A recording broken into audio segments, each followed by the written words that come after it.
So I actually very much like this comment because it gives me a chance to talk about something that I feel like I've been talking about a lot this week, which is 5/1. Um, and there's misinterpretations as to what 5/1 is. Some people hear 5/1 and they think that it's 5 stories over another story of parking. Um, it's not. What it is a type 5 construction over a type 1 construction. So how does this come to be? Well, wood framing, which is, for lack of better terms, the cheapest way to build, um, is only allowed 4 stories in height. But you can put those 4 stories on top of a type 1 construction. So you could take a type 5 construction of wood and put it on top of a non combustible type 1 framing. So, what is type 1? Type 1 has to hit a few criteria: 3 hour fire ratings, 2 hour rated separate. There's a bunch of things that are in there. They're all in chapter 6 and 9 now because they moved the table 602 to somewhere else. Um, and there's a bunch of other things. And so you're allowed to do, but you're only allowed 4 stories of wood, 60 feet in height.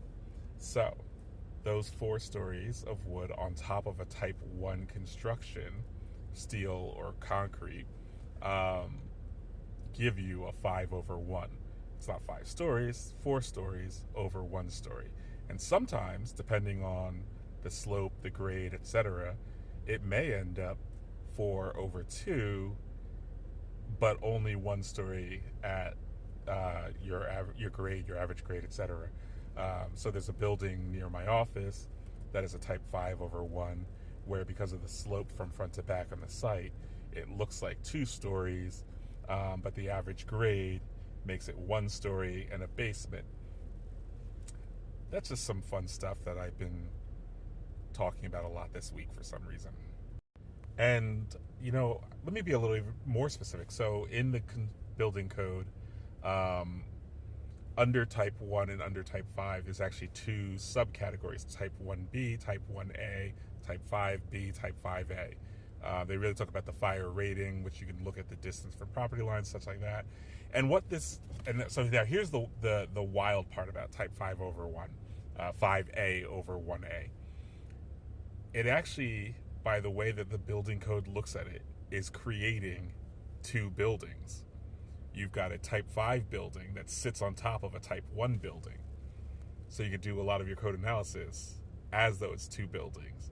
But then it gets even wilder because depending on the square footage of your building, especially on the type 5 side where only 12,000 square feet is allowed in type 5A construction, you may have a firewall which then separates that building even more. So I'm doing one now in a different town where the square footage of the floor is, I want to say it's almost 40,000 square feet.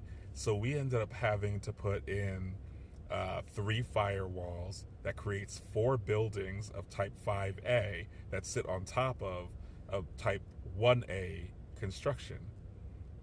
I think it just gets really interesting. Anyway, and then to the part about it being a generic 5/1. Sorry, I got bills to pay.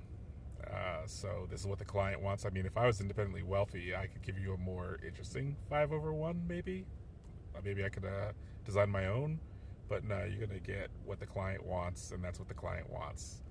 And if you saw what the client brought in, this is a significant improvement over that.